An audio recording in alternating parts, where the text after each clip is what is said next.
Hello, and welcome to Entrepreneur Series with me, Elizabeth Gitau. This is our first episode, so if you haven't subscribed, please go ahead and subscribe, leave a comment, and let us know what you think. And today's episode, I'll be telling you basically who is Elizabeth Gitau. So Elizabeth Gitau is a daughter to Stephen Gitau Kimani and Jane Wahu Gitau from Kiambu County, Dumberi, Karunga village, and very amazing parents who raised us well. I wouldn't choose to be raised by anyone else if I was given that chance, because they did an amazing job. The person that I am today is because of the good work that my parents did. The last born in a family of 8, yes, but I'm the family spokesperson. I went to Kangoya Primary School, a local primary school. I didn't go to a group of schools.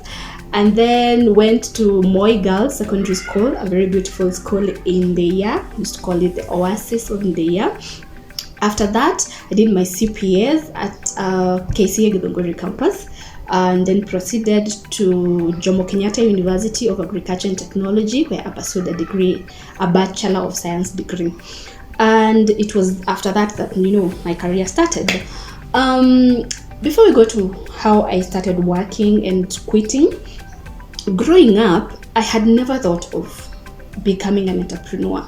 In as much as, when I grow up, I want to be a pilot. When I grow up, I want to be this. But I didn't even think of starting a business, because one, in our family, there was no business person. And secondly, I had not met someone who was doing business, and there were no mentors during our time, like someone who will tell you, by the way, you can pursue this, this career path.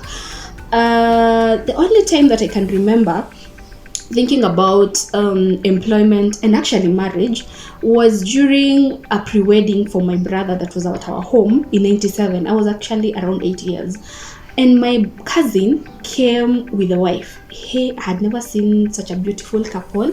And also I was attracted to the lady because she had very beautiful hair and she was so beautiful. So I wanted to be like her when I grow up. And this led me to want to know, what exactly does she do? So I learned that my cousin is an architect and the wife was a banker. And I was like, bingo, I want to be a banker when I grow up.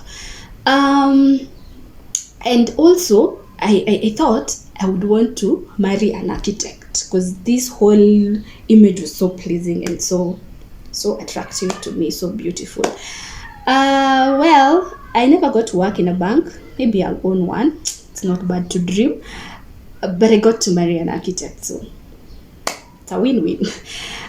So later on, I had not figured out what I want to be really. But after high school, that's when my dad asked me, what do you want to do? And I'm there and I'm like, I want to rest. Gosh, who rests after Form 4? But who is my dad? He's like, you, my daughter, is going to become the best that there is, and you're going to go to school. And that is how I joined. I did my CPAs. And I did my CPAs. And so after graduation, after campus, I got my first job. It was an internship with Safaricom. Hey, I was excited. Goodness, working for Safaricom. And I really wanted to secure a permanent position. But unfortunately, I never got one. I was not a fit. Actually, the 3 months that I was there, I don't even know what I was doing. So I don't blame them. Okay, then I was so angry that I never got a position. But later on, I realized I couldn't fit. I was not a performer. Yeah, it happens. So then I got now my first job. Now, my first job and my last job was falling short of my dreams and my expectations and my ideal job. One, it's because I wanted to work for these companies, the banks, the big four, Safaricom, KPLC. I don't know why KPLC was, and Kengen, KRA, CBK. Those were the kind of companies or institutions or parastatals or places that I wanted to work in. But now this company, I didn't know about it, and most people didn't know about it as well. So that was the first disappointment, or the first thing that was really making me not get settled. Secondly, the salary. Wow. After graduation, there was this figure that I had in mind. And one of the things, financial goals, or the things I wanted to achieve was building my dad a house. And so I had this figure, and I knew if I get this salary, I'm able to save at least 25 to 30,000. So you can imagine what my figure was. My figure was roughly 50 to 60 net, not even gross, net. I was a dreamer. But it's also because I had an idea of what a colleague had gotten as an entry position at Safaricom. So I was working with roughly around that figure. So when I got my contract letter, I saw the salary. I was like, no. This is not working according to my qualifications, and secondly, according to my plans, my financial plans. So before I could sign, I had to call my dad. My dad is the most influential person in my life, I can say, and he has invested a lot in me, and I'm so grateful for that. So thank you so much, Dad. So I called him and I told him, Dad, I have gotten the contract, the job, but this is the salary. What do you think? He was like, "Whoa, that's small, but go ahead and sign as we look." And the as we look part was really, comforting. So I signed and I started my job, and I can tell you the salary was not even half of what I had in mind. So those are the two things that had happened before I even start the job. Then now when I started the job, I was very good at what I was doing, but the job was so repetitive and it was not challenging, and I could do it with my eyes closed. So I had a lot of free time, a lot of it. So I was always on the internet, Facebook. That time Kilimani Mams ilikuwa inawaka moto. I was on YouTube. But one of the things that I noted was the outcry by employers about domestic workers. And it got me thinking, why is there such a problem? But remember, I'm still looking for a job. Hey, my friends, I thought 3 months will not find me in the same company. But 3 months, 6 months, 1 year, 1.5, and I never got any interview. I only got, I think, one interview. I'll tell you about it someday.